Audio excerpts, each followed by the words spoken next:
एक समृद्ध ऐतिहासिक विरासत और संस्कृति वाले भारत जैसे देश में उपनिवेश काल के बाद बहुत कम संस्थान राष्ट्र की प्रगति में योगदान करने का गौरवशाली इतिहास रखते हैं। ऐसा ही एक संस्थान है चितरंजन रेल इंजन कारखाना। सन 1948 से भारत की उन्नति और विकास के पहियों ने इस महान संस्थान से प्रेरणा और गति प्राप्त की है। लोको बिल्डिंग फैक्ट्री की स्थापना के लिए 1948 में चीफ इंजीनियर श्री महादेव गणपति के नेतृत्व में काम शुरू हुआ। श्री महादेव गणपति की देखरेख में इस लोको बिल्डिंग फैक्ट्री का निर्माण आगे बढ़ा। दिसंबर 1949 के अंत तक उनकी मेहनत व लगन ने पूर्ण रूप लिया और उत्पादन शुरू करने के लिए कारखाना तैयार हो गया। 26 जनवरी 1950 को जब राष्ट्र ने अपना संविधान लागू किया और एक महान गणराज्य बना, उसी समय बंगाल के सुदूर गांव में देशबंधु चितरंजन दास की पत्नी श्रीमती बसंती देवी ने इस लोको बिल्डिंग फैक्ट्री में उत्पादन कार्य का उद्घाटन किया। एक ऐसा कारखाना जो समय के साथ साथ भारतीय गणराज्य की तरह मजबूत, दृढ़ और प्रतिगामी बनकर उभरे। पहले दिन से राष्ट्र निर्माण के लिए समर्पित 280 दिनों के भीतर 1 नवंबर 1950 को देशबंधु नाम के पहले स्टीम लोकोमोटिव का अनावरण किया गया और ये भारत के पहले राष्ट्रपति डॉक्टर राजेंद्र प्रसाद द्वारा राष्ट्र की सेवा के लिए समर्पित किया गया। और उसी समय लोको बिल्डिंग फैक्ट्री का नाम बदलकर प्रसिद्ध नेता देशबंधु चितरंजन दास के नाम पर चितरंजन रेल इंजन कारखाना रख दिया गया। बीते समय के साथ CLW ने अपनी तकनीक और स्तर को उन्नत व अपग्रेड करना जारी रखा और भाप इंजन से डीजल और फिर समय की जरूरत के अनुसार इलेक्ट्रिक लोको तक पहुंची। 14 अक्टूबर 1961 में पहले WCM 5DC electric loco Lokmanya को शुरू किया गया। इसके बाद 16 नवंबर 1963 को पहला WHE 1AC इलेक्ट्रिक लोको विधान शुरू किया गया। आगे चलकर 6 जनवरी 1968 में पहला diesel hydraulic shunter Indraprastha commission किया गया था। दुनिया के कई हिस्सों में कई गणमान्य लोगों ने चितरंजन लोकोमोटिव वर्क्स का दौरा किया और इसकी गौरवपूर्ण यात्रा देखी। इन वर्षों में CLW न केवल लोकोमोटिव उत्पादन का अपना मुख्य व्यवसाय कर रही है, बल्कि अपनी समृद्ध विरासत के संरक्षण में एक जिम्मेदारी इकाई भी बनी है। परीक्षणीय वस्तुओं का एक संकलन चिन्हित किया गया और उन्हें संरक्षित करने के प्रयास किए गए।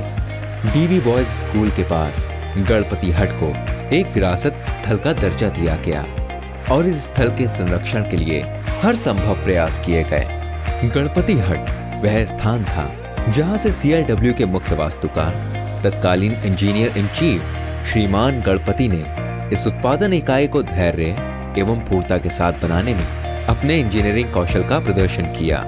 मिशन के एक हिस्से के रूप में एक विरासत लोको पार्क को विशेष रूप से देशबंधु लोको पार्क के रूप में विकसित किया गया, जिसमें पहले स्टीम लोको देशबंधु का नाम प्रसिद्ध स्वतंत्रता सेनानी देशबंधु चितरंजन दास के नाम पर रखा गया और स्टीम उत्पादन के अंत को चिन्हित करने वाले अंतिम सितारा नाम के अंतिम लोको को गर्व से संरक्षित किया गया है।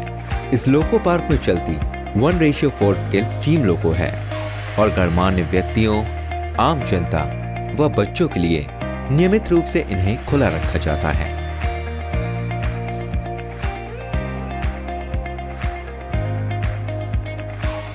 एक 1:8 स्केल के स्टीम लोको को भी गर्व के साथ लोको पार्क में रखा गया है। लोको पार्क में BSA उपकरणों की एक लेद मशीन रखी गई है, जहां से 1950 में श्रीमती बासंती देवी द्वारा उत्पादन शुरू किया गया था। CLW ने गेट नंबर 1 के पास YG क्लास स्टीम लोको नंबर YG 3534 स्थापित करके विरासत संरक्षण में अपने प्रयासों को जारी रखा है। चिल्ड्रन पार्क के सामने एक नया विरासत स्थल भी विकसित किया गया है और उसी स्थल पर एक नैरो गेज कोच के साथ 1987 में CLW द्वारा निर्मित 501 नंबर वाला 5 क्लास का नैरो गेज लोको स्थापित किया गया है। एक और JTM 5 लोको भी देशबंधु लोको पार्क में रखा गया है। चितरंजन की समृद्ध संस्कृति एवं विरासत को CLW में आकर्षक रूप से विकसित एवं संरक्षित किया हुआ है। विशेष रूप से 1950 में चिरेका द्वारा निर्मित प्रथम स्टीम लोको देशबंधु एवं 1972 में निर्मित आखिरी स्टीम लोको अंतिम सितारा को देशबंधु लोको पार्क में संरक्षित रखा गया है। साथ ही 1987 में निर्मित नैरोगेज के NDM-5 श्रृंखला के 2 लोको भी देशबंधु पार्क में रखे हुए हैं। तकनीकी प्रशिक्षण केंद्र द्वारा निर्मित 1/4 स्केल का एकमात्र काम करता हुआ स्टीम लोकोमोटिव फेरी प्रिंस टॉय ट्रेन चितरंजन में शाम के समय लोगों के बीच में एक आकर्षण का केंद्र बिंदु होता है। मैं चितरंजन की हेरिटेज कमेटी को चितरंजन की हेरिटेज को बना के रखने के लिए बहुत बहुत बधाई देता हूँ। 26 जनवरी 2020 तक चितरंजन लोकोमोटिव वर्क्स ने राष्ट्र के लिए 70 गौरवशाली वर्षों की सेवा पूरी कर ली है। इन 70 वर्षों में इसने 2351 स्टीम लोको, 842 डीजल लोको और 7000 से अधिक इलेक्ट्रिक लोको का विनिर्माण किया, जिसने न केवल ट्रेनों को बल्कि उभरते भारत की आकांक्षाओं को गति प्रदान की। और CLW ने उन वस्तुओं की पहचान करने में कोई कसर नहीं छोड़ी जो एक विरासत की दृष्टि से मूल्यवान है और जिन्हें उचित संरक्षण की आवश्यकता है।